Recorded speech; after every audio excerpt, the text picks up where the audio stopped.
Okay, so we start off, and this is Dr. Bob Wright. I'm here with Chris Preisler and several dozen other people. As Chris was saying, we're talking about managing patient behavior and specifically how to de-escalate some of these patients that we work with that get a little overwhelming and hard to work with. And student nurses don't get a lot of information on how to manage these difficult patients. And it probably is the only thing that you're not taught in nursing school is how to really address not only I know you get a course on mental health because I teach mental health nursing and psychiatry, but you don't get a course on how to really meet the needs of everybody else. So what the first thing I want you to pay attention to is that first quote: most people who are violent are not mentally ill. And most people who are mentally ill are not really violent.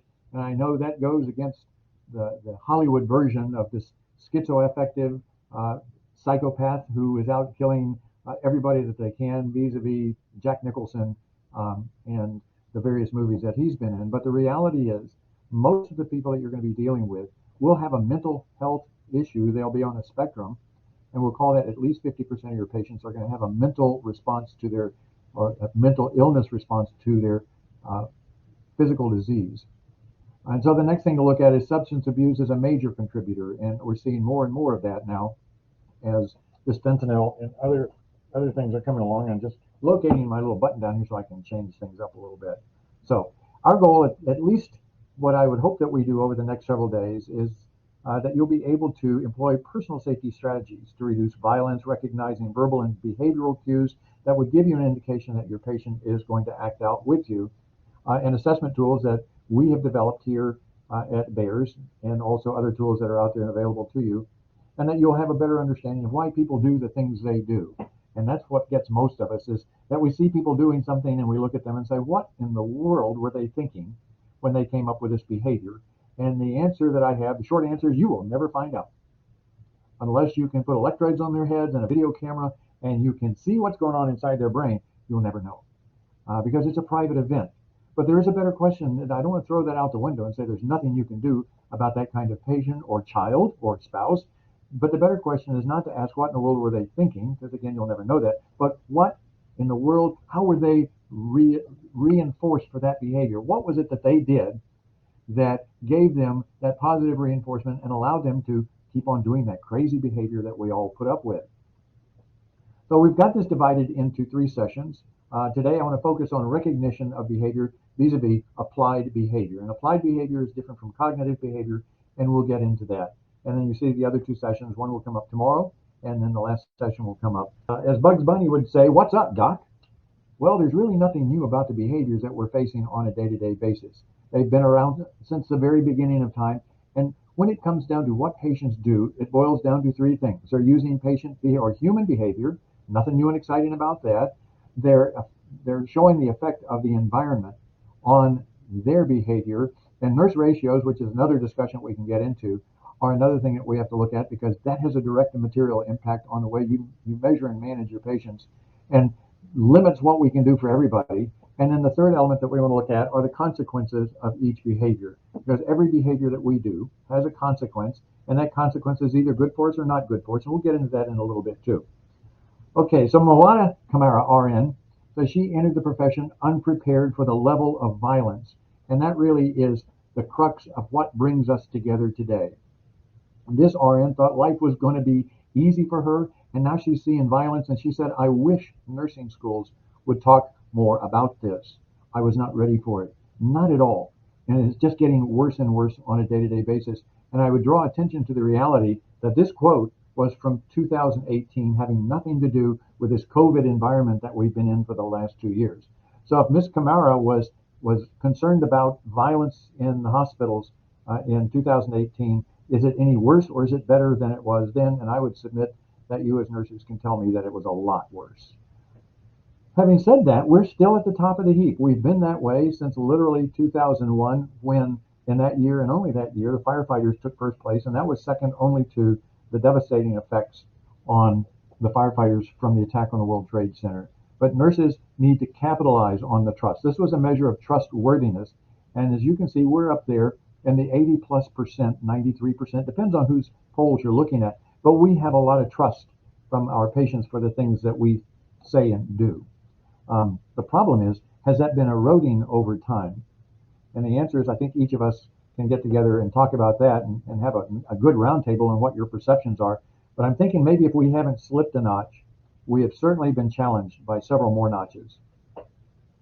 So when it comes to patient behavior, the question I ask all of my students is, what's in your toolbox? Um, I look down there and what I see is an empty toolbox. We've got education. We've had Teach Back for 35 or 40 years. We've had motivational interviewing, and that's been around for 35 years. And we've been doing medication management for a number of years. And when it gets over there to the other process of transitional care, we've been very seriously looking at how do we move patients in and out of our healthcare delivery system. But the one thing that we don't do, in spite of this physical and verbal abuse that we're seeing on an increase, is we are not dealing with patients and the use of behavior. So I think all nurses need more training in just the science of behavior. I'm not talking about dealing necessarily with people who are diagnosed and on the CGIS scale as 7, 8 or 6, 7, 5, 6, 7, who really are intense in their behaviors, but just the normal day-to-day operations of dealing with people and understanding why we do the things we do. One of the interesting findings is about half of the people in the United States will be diagnosed with a mental disorder at some point in their lifetime. And that's nothing to get terribly, terribly excited about. It's not saying that half of us are going to be crazy and the other half are going to be normal. And I'm wondering how your half is going to deal with it. But the reality is, mental disorders is just an alteration in mental health. And mental health is a continuum, as we'll see here in a little bit, of going from depression to happiness to excitement. And we can do that without being necessarily on the DSM-5 protocol for being, quote, insane. And there's a 100% chance that your patients will have a behavioral response to their physical illness. Let me repeat that. There's a 100% chance that your patients will have a behavioral response to their physical illness. Most of us don't plan on going to the hospital. It's something that happens suddenly, and then we're in, or they as patients are in our environment. And yes, we're comfortable there, but it's foreign to them. And we speak a different language, and now they're in with us, and maybe their life is being threatened. Certainly their wellness is being threatened, and they're going to react to that environment. They have a new setting event with new antecedents, and we'll get into those ABCs here in a minute. So there are two realms of behavior that we deal with, and the first one would be cognitive behavior, and that's what do people think, what do they feel, what do they believe. And the reality is that is well beyond necessarily that we as regular bedside nurses or even psychiatric nurses get into. We're more into the applied behavior side of things. That doesn't deal with thoughts and feelings and beliefs per se. We're not terribly, terribly interested in the Freudian aspects of what happened to you when you were a child and can we bring you back through this process. That really is the realm of psychologists and psychiatrists. But when it gets to applied behavior, we deal with what people do on a day-to-day basis. We deal with what our employees do on a day-to-day basis. In fact, we deal with everybody that we come in contact with in an applied approach. And the better off and the better the understanding of what this is all about, the better you're going to be as not just a nurse, but as a spouse, as a parent, as a friend, and many other things that we do on this day-to-day basis. So we're going to talk about that. Now, let's look at Maslow, because we can't get away from Maslow. And all of my student nurses know and love Maslow's hierarchy of needs. And if it weren't for Maslow's hierarchy of needs, I'm not sure they'd get through the NCLEX as long as they really understand it. But Maslow did more than just talk about this hierarchy of needs. He talked about if all you have in your toolkit is a hammer, then you're going to address every problem just as if it needs a good pounding or a lick or two from your hammer. And we as nurses are very, very good about using the tools that we know. Another component that we looked at down there is how do we react to our environment? How do we react when people don't do the things that we need to have them do or don't follow our instructions? And what we typically do is make it louder, figuring that if we make our voices louder, people will pay attention, or we'll make whatever the stimulus is a little bit more colorful, or we might make it novel. We have Teach Back, and so we figure, at least if I go back to 2015 when I was doing some work on the HIN, the thought after HIN 1 occurred was the problem with patient education and the problem with unplanned readmission is that we're not teaching our patients well enough, and that every nurse in the United States should put this tool called Teach Back in their kit, because if we do that, then unplanned readmissions are going to go down significantly. And what we discovered over the last several years is it didn't work. It didn't work. Teach Back is a tool, but it's not the only tool that you can use to get patient behavior to change. We need to make sure that you have a much better understanding of how do we get people to do the things that we teach them to do? And how do we bring out the best in our patients? So let's add this behavior in your toolkit here. I got some question marks there, not because I have any questions, because I've been using applied behavior in my practice as an audiologist. I used it in my practice as a nurse. I use it in my practice as a nursing professor every day, and I get better results from my students, from my patients, and from the people that I work with in massive Army-wide hearing conservation programs than my colleagues did, because I had a great understanding of the science of applied behavior. Not only that, let me also say that as an audiologist, I was a better audiologist because I had been a registered nurse first. Because it wasn't just about the ears and hearing and dizziness and balance, it was about the patient as a whole. And so I would ask all of you to think of nursing as that core upon which you're going to build the better ways that you can work with your patient population. I was not only a better audiologist because I was a nurse, I was a better audiologist because I was able to flip on the light and understand why people do the things that we do. And that positive reinforcement is a profound behavior changer when it comes to getting people to do the things that we need to have them do. I'm going to talk about that in a few minutes just as well. So one of the biggest problems that I see out there in non-adherence, and there's more to medicine than just non-adherence, but it's one of the things that the chart that you'll see here in front of you raised this big red flag to me, and that was that our colleagues, our friends over the last 25 or 30 years came up with this idea that 69% of the behavior of patient behavior is why they don't follow our instructions or do the things that we need to have them do in order to be successful in their recovery process. And yes, there is cost, and yes, there are other clinical issues involved. And I have created this statement, ICE is if sad, for my student nurses to help them understand why people don't do the things we want them to do. And so when we say, well, there's a 16% cost factor, and there's a 15% clap factor, and there's a 69% behavior factor, the reality is if you pay attention to the 8 words that I have in ICE if sad, you will be way ahead of the power curve when it comes to patient education. But let's go back to this behavior thing for just a minute. On this 69% behavior, none of the things you see to the left are human behavior. Not doing something is not a behavior. So if a dead man could do it, as Dr. Ogden Lindsley said back in 1965, if a dead man can do this task perfectly, it's not a behavior. Now, can a dead person forget to fill their refill? Absolutely. Now, they can forget it forever and ever and ever. But the reality is forgetting to do something is not a behavior. 57% of our patients, according to the research, don't get their prescriptions filled, or they forget to get their prescriptions filled, or they forget to take their pills, and they can do that just as effectively as a dead person can. 29% put off filling their prescriptions. Well, let me ask another question. Can a dead person pull off or put off refilling their prescription? And the answer is yes, forever. And then the third part is 14% of the people did not refill. So not doing something is not a behavior. Or as Yogi Berra said, if people don't want to come to the ballpark, how are you going to stop them? Well, let me rephrase that just a little bit. If people don't want to follow their care plans, how are you going to stop them?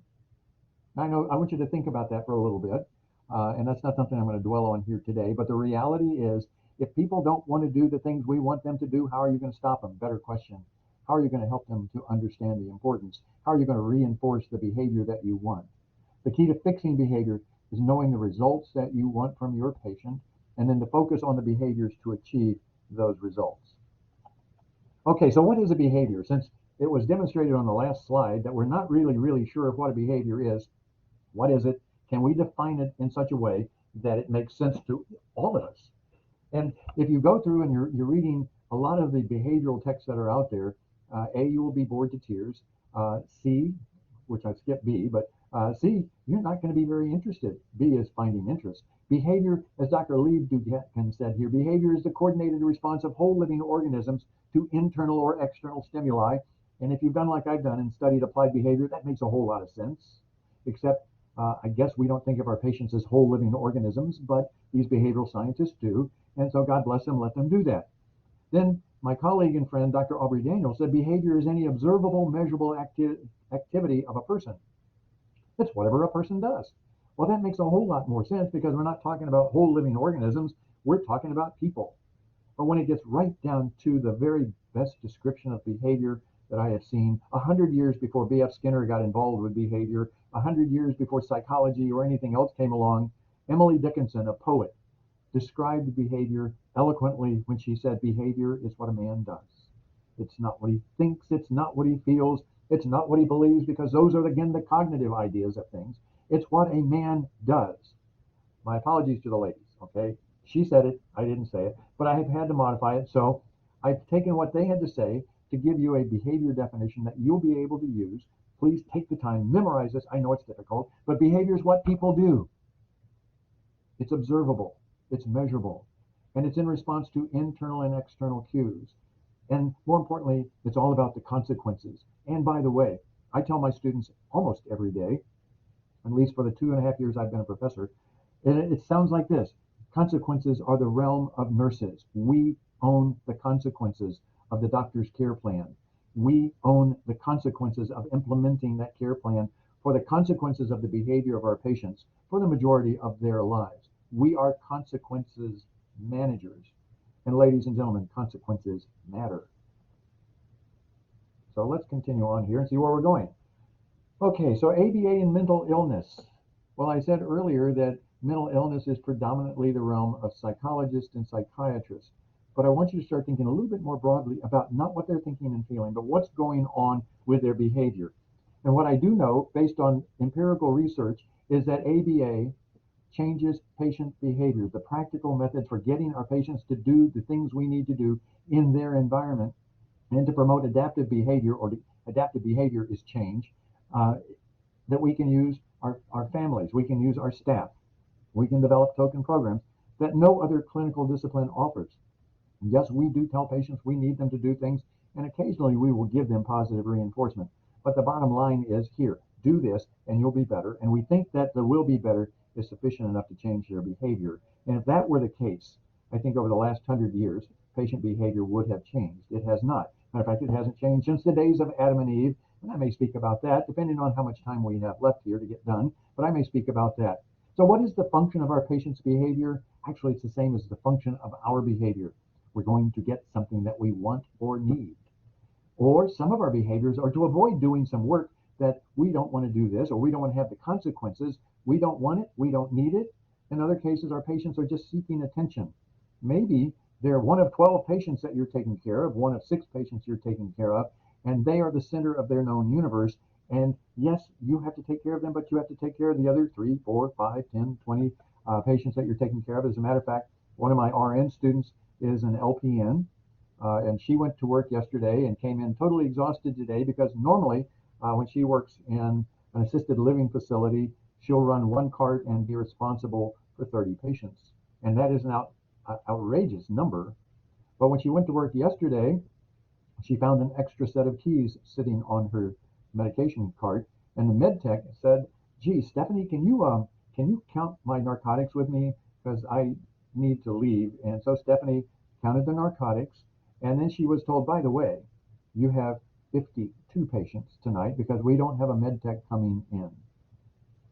Okay, how do you manage? How do you provide support for attention-seeking behaviors on 52 patients?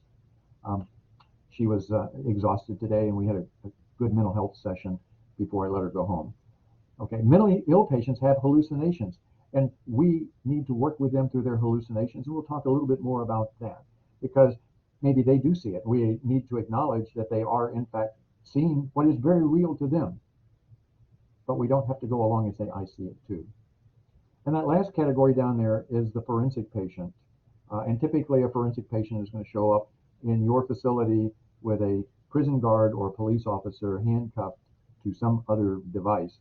And hopefully you're not going to be dealing with them too much, although I have several LPNs who are in our RN program who are forensic nurses and work within the jail system. And they actually say they have a great time doing that. They enjoy the work, but they are exactly right that the prisoners are all coming through healthcare because they want to manipulate the system. They want to get out of, they want to go back up a couple of bullets they want to avoid something that they don't want or don't need. So let's take a break here for a minute and talk about ABC. Now, I know the first thing that you talk about when I say, what are the ABCs in nursing? And you're going to be seeing airway, breathing, and circulation. And we have pounded that in your head for so long in so many ways that anytime you hear ABC, you're going to think airway, breathing, and circulation. But I'm here to tell you, as a behavioral scientist, as a nurse who is also a behavioral scientist, that we look at ABCs in a different way. And that is antecedents, behaviors, and consequences. And let me give you a hint. There is a time, if you want to take the time to really think through this process of applied behavior, that the lights come on in your brain and you go, oh, wow, there is so much power in the management of consequences. There's so much power in the setting up of the antecedents to manage the consequences. There's so many ways that I can get my patients or my children to do the things that I or we need them to do, as long as you understand the science of behavior. And when that light comes on, you'll begin to look at the things we do as nurses just a little bit differently. So what is an antecedent? It's anything that prompts us to act in a certain way. If I were to put a stop sign up in front of you and you were driving the car and you were approaching the stop sign, that antecedent would cause a behavior change in you. If you were the passenger in the car and you saw the stop sign, it would probably not cause any behavioral change in you, except for the fact if the driver is talking and not paying attention and doesn't see the stop sign, I would assure you that you will probably, your behavior or what a man does, as we've got written down there, or what a lady does, is you are going to stomp on the floor and you're going to go, stop, stop, stop, stop. It's going to change your behavior. But really, the responsibility in following that antecedent and doing the foot movement from the accelerator to the brake pedal is the driver's responsibility. And what are the consequences if you stop the car? Well, you don't get in an accident. You avoid an accident. Maybe if there's a cop sitting over on the side of the road, you avoid getting a ticket. If nobody's coming in one direction and the other and you run it, you may be lucky enough to get through without getting everybody in the car killed.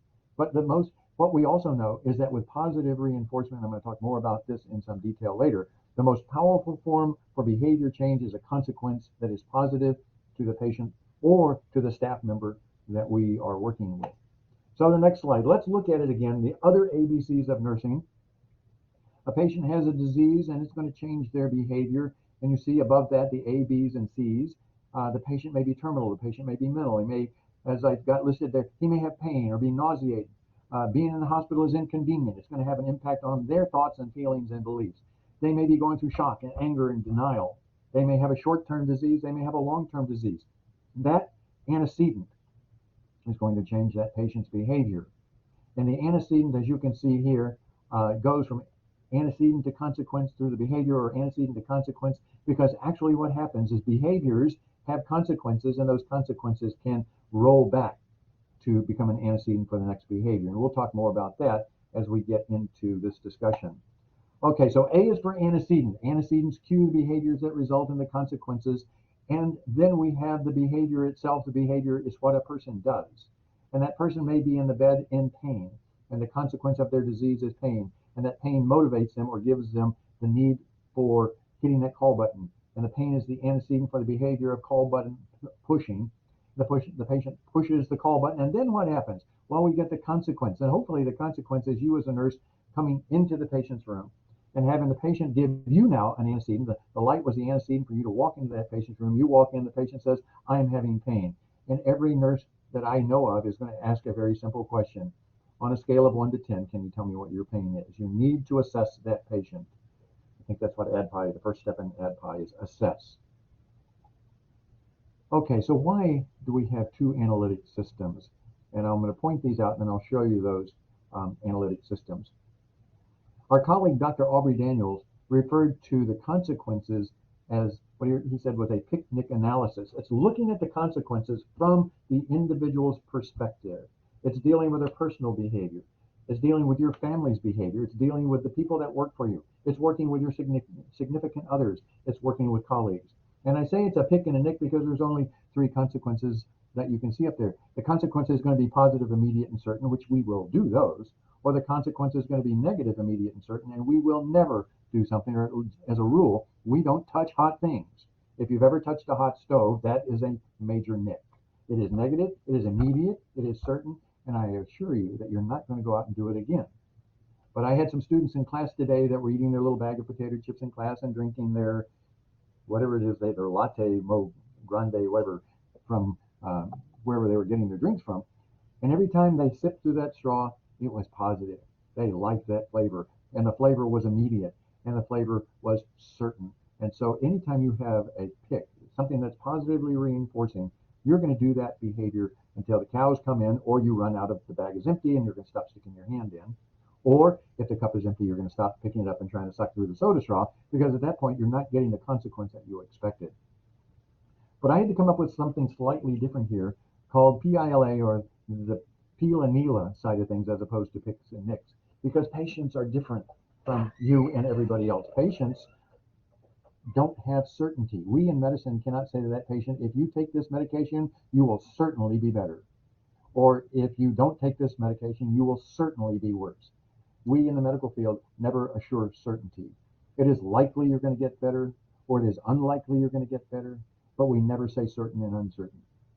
The fourth area I added in there was awareness of that consequence, because in many instances, our patients are not aware that they're getting better, or they're not aware that they have an ongoing disease process. And so something may be positive. We may give our patients some medications, and it's positive, it is immediate, it is likely it's going to do its job, and they have no idea that it's working.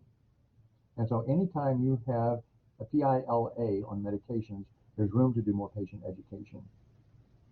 And let's go on to the next slide here, and we get into this little rolling plan here, and going back to A's and B's and C's. And yes, today I'm going to focus on A's and B's and C's and behavior, because if you know what normal behavior is when you have abnormal behavior, and if I give you the tools to manage abnormal behavior and you take it to heart, you're going to find that your world gets a lot better.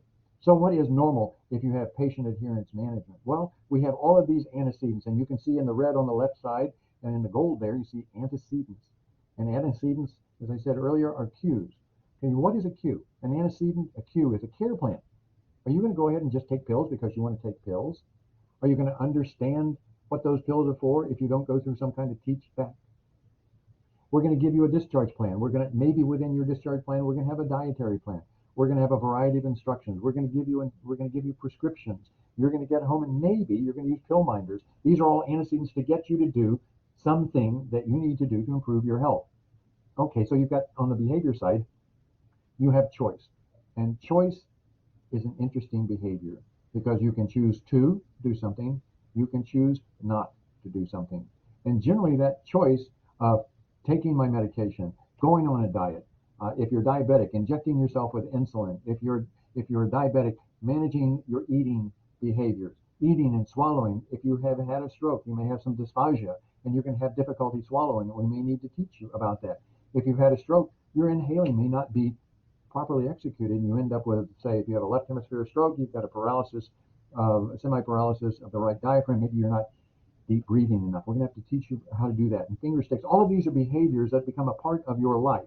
And how you do those and whether you're going to do those fall under the consequences. So you look at the consequences, and I've got them arrayed there from left to right. It's either good for me positive or not good for me negative. It's immediate. It's good for me now, or it's good for me sometime later. It's likely to make me better, or it's unlikely to make me better. And I'm aware and I'm unaware of the consequences of that. And if we are patient-centered, and I hear a lot of people all the time saying, we do patient-centered care here. That's a whole nother lecture that we can talk about patient-centeredness and what is patient-centeredness. And I often ask my students to tell me from their perspective, what is being patient-centered? And then I tell them, you may not use the word patient-centered. You cannot say patient-centered care is care that's centered on the patient. I can assure you that working with some of the programs that we have, you can be and demonstrate to anybody that needs to know how patient-centered you are. And that is a whole other series of lectures that we can do at a later time. Nurse management, nurse performance, the way you do things is something else that we look at, and it looks exactly the same way. Your antecedents are a little different. You have to go to nursing school. You have to pass the NCLEX. You have to be hired by a facility. You have to follow their policies and their procedures. These are all antecedents to the behaviors that you do, that you choose. And do I have to gown for this patient or not? Do I have to round on my patients? How frequently do I have to round on my patients? Am I going to be injecting this patient? These are all behaviors that you're going to have to do. You're going to have to report to that next nurse that's coming on, or you're going to have to do the S-bar on a phone call to your doctor about what's going on with his or her patient. You're going to be doing any of hundreds, if not thousands, of procedures during the course of your shift, and they all have consequences. And I go back to Dr. Daniels, where that consequence of gowning, is that good for you or bad for you? Is it positive or negative? Is it good for you now, or is it good for you sometime in the future? And is it certain that if you put that gown on, you will be protected, or is it uncertain? So again, we can go a full hour just discussing the A's, the B's, and the C's, but we're going to run out of time before I run out of opportunities to get into what's going on. So these are the consequences that we talked about. Dr. Daniels, dating back to 1985, said we had positive, negative, immediate, future. Okay, immediate is while the behavior is occurring. Future, sometime in the future, a delay of more than a few seconds. Because what happens if you delay, say, positive reinforcement for more than a few seconds? You are now reinforcing the behavior that's occurring at the moment you reinforce it. And you may be reinforcing a behavior that you did not intend to reinforce. And if it's certain, it always follows. If it's uncertain, it may follow. No guarantees. And then going to 2013, with my colleague Chris Preisler, we sat around looking at Dr. Daniels and what is it that Dr. Daniels does and what is it that we do. And we looked at the medical side of things and said, the outcome can be positive, it can be negative. We go along with that. It can make that behavior occur, or it can weaken that behavior. It's going to be immediate or it's going to be future, just like with Dr. Daniels' picnic analysis. But we could not come in and say it is certain that this is going to happen. Absolutely could not do that. We could say it is likely you're going to get better if you follow your care plan. It is unlikely you'll get better if you don't follow your care plan. But more importantly is that discussion on perception that we had into the hours of the morning about things that occur that nobody knows occurs. That awareness. I mean, I took the aspirin and I felt better. Okay, there is an awareness. If you have a rescue inhaler and you're in an allergy, just the fields are falling with all sorts of good stuff that make you want to just choke to death.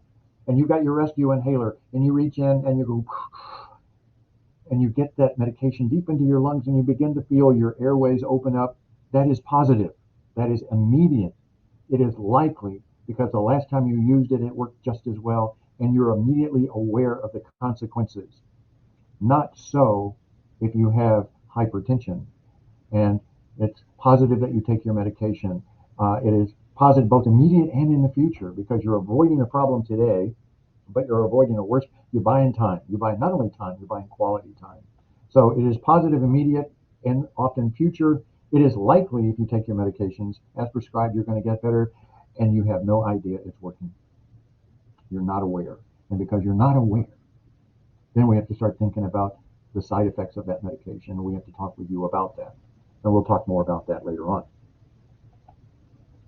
Okay, so we did not invent this. If you go back to dietary restrictions, they go back a long way. And I think if you go to Genesis 2:17, God said to Adam, "You must not eat from the tree of the knowledge of good and evil, for when you eat from it, you will certainly die." Okay, in behavior analyst talk, we call it a NIC. It's negative. The word certainly would agree that it is certain. And when he said, "You shall surely," that sounds fairly immediate, that you take a bite, you will die, and we call that a P minus, and I'll show you that on a chart in a little bit. A P minus is penalty. Death is a penalty. It's not a punisher. Death is losing something that you have and want. Penalty is losing something that you have and want. So the serpent then came in. You get these alternating variables and said, did God really say you must not eat? And he threw in this element of doubt to get her thoughts, her feelings, and her beliefs going in an entirely different direction. And then he said, you will not certainly die. Okay, so not dying sounds like a pick to me. It's positive, it's immediate, it's certain, and it's R plus. It is positively reinforcing. And so she ate the fruit and did not die. And that is another discussion that we should perhaps have somewhere down the road about your children. And you call up there, if you children don't go to bed, I'm going to come up. And then you don't go up. Whole nother discussion about how you implement the consequences of your behavior with your children or your significant other or the people that you work with. Do we use penalty and punishment more often than we use positive reinforcement? And then the fifth element in there, extinction, and I'll talk about that in a minute. Extinction is not just ignoring. Oh, we pay them enough money. I don't need to give her reinforcers or positive reinforcement. We expect them to do a good job. Okay, so what's in it for me? What's in it for you as the nurse? People generally do the things when the consequences are positive, immediate, and certain. We all do. If it's a pick, I'm going to do it. People do things that are positive, immediate, and likely if they are aware. If they're not aware, it's as if it didn't happen. So keep that in mind as we get into later discussions and another seminar on medications. If your patients are aware that the medication is working, they'll do it. If the patient is not aware, they're probably not going to do it, specifically if there are side effects or there are expenses or there are inconveniences associated with taking those pills. What's in it for me? If it's a NIC, it's just the opposite. If it's going to be painful, if it's going to be immediate, if it's going to be certain, I am not going to do it. You can't make me. On the other hand, if the consequence on the medical side is negative, immediate, likely, and they are aware of it, they're probably not going to do that behavior either because they know the consequences. They're aware of the consequences. But if they're unaware of it, they're probably going to do it. Now, this is the chart I was talking about. If you memorize this chart, and my apologies for the transition as we loaded this up, it kind of moves fonts around. So maybe the next time I do this, I will convert that to a PDF file so it doesn't move my carefully laid out fonts. But adherent behavior, any behavior that we do, has 5 consequences. And you'll have to think about those. Tonight, when you're reflecting back on this conversation, think about everything that you're doing in your life, boiled down to 5 consequences. It's either going to be positively reinforcing, where you're going to get something that you want or need. It's going to be negatively reinforcing, where you escape or avoid something that you don't want. My classroom that I teach in, the thermostat is set for 71 degrees. My students are freezing. During the first break, they all get up, they walk out to their car, they get a sweater, and they bring it in. Negative reinforcement means I'm going to avoid something that I don't want. They don't want to be cold. By putting on a sweater, they can stay in the classroom and not freeze to death. So negative reinforcement is both a good thing and a bad thing. And that is, when we get into our discussion on patient adherence, I'll explain all of the bad things associated with that. The third thing that happens up there is extinction. Extinction is the absence of positive reinforcement. It's actually extinction is the absence of any response whatsoever. So as nurses out there, how many times have you had to do an extraordinary job and nobody ever came by and said, gee, Mary, you did a good job. I really appreciate what you've done. Many times we choose to ignore that, and that behavior will begin to go away. It makes bad behavior go away too. Those of you with small children and they're having a temper tantrum on the floor in the Toys R Us, if you ignore that behavior, it will stop. If you say words like, okay, just this time, I'll get you that little toy, you have just positively reinforced this child's bad, terrible behavior, and you're going to get to see more of it, and the next time it's going to be louder, it's going to be longer. Ladies and gentlemen, we may be the adult in the room, but that child has nothing else to lose or gain by beating you up with those little infant cry signals. And if you break down, children never break down, okay? Just that's the way it is. That's the way God designed them. But if you are the tough adult and you say, I am not going to give this child a toy, I'm going to let them cry until they stop, the child will learn that crying is not the best way to get the toy. The other thing that we have to deal with are the other moms and dads out there that look at me, what sort of parent is she? If that was my child, I'd beat it to within an inch of its life. Whole nother discussion on extinction. Punishment, negative penalties, P minus. You lose something that you haven't won. And we talked about that with the death penalty. That's why it's called a penalty and not a punisher. And then the punishment or positive P plus is they're going to get something they don't want. If you tell your child, I'm going to take away your toy if you don't start acting better, that's a penalty. If you put that child into timeout and take away their freedom, they're going to get something they don't want, the inability to move around. Now, how all of this goes with patient care, matter of fact, I've written a book. I don't want to do a book plug here, but I'm going to do a book plug. And we can make available for you all of this science in my book, and we'll have that attached to our site here so you can see that. Okay, patient behavior, staff behavior, de-escalation. Yes, Chris Preisler is holding it up. If you can't see it, I can see it. Okay, it's a family guide to improved health. And it's not a really big book, but it's full of years of research and science that we can use to help get our patients better. But if you generalize that training across the field, you can end up with better kids, better employees, people following what it is you need to have done because you're a positively reinforcing person. So you've got patient behavior, you've got staff behavior, you've got de-escalation behavior, and then how do you get back to normal? How do you manipulate the consequences or manage the consequences to get back to normal? First of all, you have to understand And we call this setting events. When it comes to behavior, there's a lot of stuff that goes on before you ever get to the hospital or your place of work. There's a ton of stuff that goes on. We call those setting events. And I go back to when I was in nursing school back a few years ago, and my primary clinical instructor was a lady by the name of Lillian Burrows. And Miss Burrows had a conversation with us on our first clinical day that I still to this day use with my students. And it goes something like this. Nobody put a gun to your head to be a nurse. You want this job. And that means you're going to give up certain things, and you're not going to be able to take those into work because your job is not to complain to your patients about what happened to you on the way to work. So if you're working 3 to 11 and at 1 o'clock you're laying out by the pool and you're just enjoying yourself and you decide, well, I guess I better go in and start getting dressed. With each step you have towards your apartment or home door, start taking off the things that are going on in your life that detract from you being a giving person. And as you're taking off your clothes and putting on your uniform, put on that uniform with the idea in mind that I'm going to put on a different person. Yes, you're still going to be yourself, but there's certain things that you cannot take into that facility. And as you're driving into work, and it's just not your lucky day, and the Florida Highway Patrol is sitting out there waiting on you, and you happen to blow by him going 10 miles over the limit, which is still 10 miles under what everybody else is doing, but he happens to see your bright red shiny car. And that's the one that registers, and he says, I am going to pull that car over. And it happens to be you in your cute little scrubs with your cute little stethoscope hung around your neck. And you've got this great little attitude. I'm going to go be the best nurse I can be today. And the trooper comes over and says those famous words, driver's license and proof of insurance. And you're thinking, this is going to cost me, isn't it? And he'll also ask that question, do you know how fast you were going? And you're going to respond, why, no, officer. I'm a nurse. I'm on my way to work. He still pulled you over. Now you're going to be late clocking in. You're going to get a significant traffic ticket. Is that going to set your thoughts, your feelings, and beliefs about being a caring, loving person when you get to the hospital and because you arrived late, the staff parking is full, and now the clouds are building up, and you have to walk 5 blocks to the overflow parking, which is not covered, which actually is a mud puddle.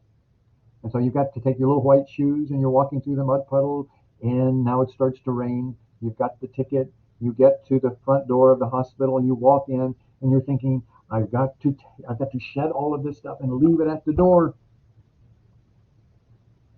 And you walk in, you get on the elevator, and there's a person, and you smile and you say, how are you today? And that person looks back at you and says, why are you asking? And your response should be something like, oh, I'm sorry. And you crawl back into your little hole and you get off on the floor and you walk in there and you find out that you're short a nurse. And what are your thoughts and your feelings and beliefs, and how is that going to react as now you're moving from these setting events because you're on the floor to the antecedents? And how are these antecedents of being told you're short staffed going to manage your behavior? And what are the consequences of your behavior going to be? And don't you know, the first time you walk into the patient's room, you're going to have a curmudgeon in there who loves the call light. So we talked about the characteristics of setting events, and it's basically anything that happens to you before you walk in the door that sets your thoughts and feelings and beliefs and consequently behaviors on how you're going to manage that shift. And people's culture will have an impact on you. As a matter of fact, I was speaking with my neighbor who is a retired naval officer, and so he went out to the VA a week or so ago to have his annual physical out there. And the physician walked in the room. It was a young female physician, and she said, hi, I'm Dr. So-and-so. I'm here to do your physical examination today. By the way, I'm Muslim, and I cannot touch you because you're a man. So can you pull your pants legs up so I can look at your knee and leg? And he pulled it up, and he said, well, are you going to listen to my heart? And she said, oh, no, I can't do that. We live in a very culturally diverse society, and it is almost impossible to have a staff of just a single group of your kind of people, whatever your kind of people happens to be. And what is the impact of those cultures on your behavior? And what happens when you walk into a patient's room and he or she is from a fairly different culture? How do you respond to those people? These are all setting events for your shift. And the answer is, ladies and gentlemen, we are there to be nurses. We're not there to be judgmental. We're not there to be critical. We're there to take care of the needs of the patient. Now, these setting events go on and on and on. They wrap around us. Like, I got to take care of my dog. My dog's sick. What about the cost of food? Food has gone up significantly just in the last 2 or 3 or 4 months. And then you've got the weather, and we're in hurricane season, and the economy is terrible. And I just filled up my gas, and now I have to make a decision between whether I'm going to fill my tank with a full tank and have dinner tonight or be able to feed the family. And we're making tough decisions, and all of these decisions are having an impact on our thoughts and feelings and beliefs. And thank God we don't, at least down here in Florida, don't live in New York City where you have to walk through this throng of very, very happy people just wanting to get from point A. And all of these are setting events. So when you get into the facility, you are ready to cause hate and discontent, unless you can put that behind you. And your body language, when you walk into that patient's room, how do you set that body language aside so that you are calm? And on the inside, it's sort of like treading water. You're beating the heck out of the water below the surface, but from here up, you look calm. And we have to be that way. So what is your posture? How have you been trained? What are the diseases that I'm taking care of today? What drugs and alcohol, if I'm working on a med-surg unit and I have a patient who's an alcoholic, what am I going to be dealing with those patients? Okay, so setting a review conditions, thoughts, feelings, and beliefs. We've talked about all of these. So let me move on next about behavior and what a person does. We've talked about antecedents. We've talked about consequences. I'm not going to spend a lot of time. These slides will be available for you to review, because where we really want to be is talking about these behavioral crises, the 5 primary strategies in intervention. How do we manage crisis? Better yet, how do we prevent these crises from occurring? How do we identify, and I'm going to cover some of that, how do we identify the potential behaviors of others? How do we de-escalate that? At which point in time are you going to have something occur that you didn't plan on occurring? It just happens. And what are your crisis intervention procedures within yourself? Not only the policies and procedures in the hospital, but what are your thoughts and feelings and beliefs on crisis management? And then how do you get people back to normal situations? Okay, we've talked about the patient's world, so I'm going to go through this one, and I'm going to go through some of these, and I'll probably a little bit later on thin these slides out. But the reality is that for right now, this is the last slide that we have for today. We've talked about the world, we've talked about the antecedents and the behaviors and the consequences. We've talked about these environments that our patients are in. For them, keep in mind, you're dealing with people who are in the hospital and they're scared. And for them, this is a foreign environment. And for them, it's a noisy environment. And it's unfriendly, and it's discomforting, and it's threatening. And they don't know if they're going to live or die, or whether this is some simple thing going on. And all of these events that are all the consequence of whatever happened to them on the outside, they have brought into them in the hospital. And so when we get into our next session here, I'm going to be a little bit more specific about how to identify and de-escalate these behaviors. I'm going to talk a little bit about some of the things other nurses that I have worked with have done that, because they were not behaviorally trained, they actually escalated the situation. And that's certainly something I don't want you all to do. If I sat here and crossed my arms and looked sternly at you and talked with you, it would give you one impression about me. How about if you do that with a patient who is having a tough day? So with that, I'm going to ask if anybody has any questions. If you have questions, or you should be able to, in future events, post comments that we can look at so we can respond to those. You can also send me emails or send Chris Preisler emails, and we will respond to all of your emails. It may take us a little bit of time because there's a whole lot of you and a whole few of us, but I want to answer your emails. If you have points that need to be clarified, I'd like you to share those with us as well.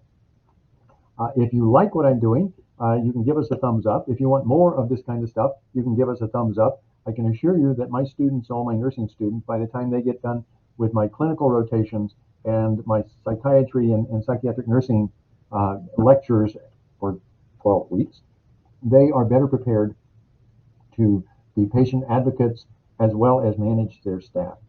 Because we do get into leadership and the behavioral principles of applied behavior. And we do work with them to bring out and teach them skills necessary to bring out the best in their subordinate staff, in their peers, and actually working with their superiors as well. We work with how do you bring out the best in your patients in unpleasant situations. So with that, I'm going to look around and see if Mr. Preisler has anything to add. Yeah, thank you, Dr. Bob. I appreciate all of your hard work there.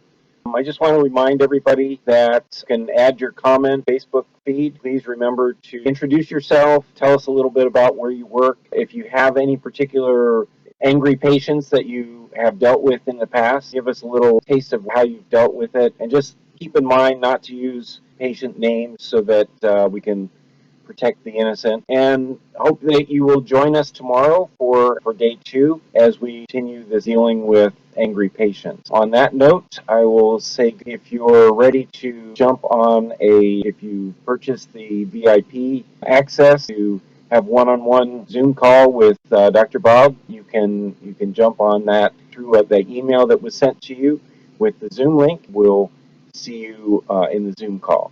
So thank you again.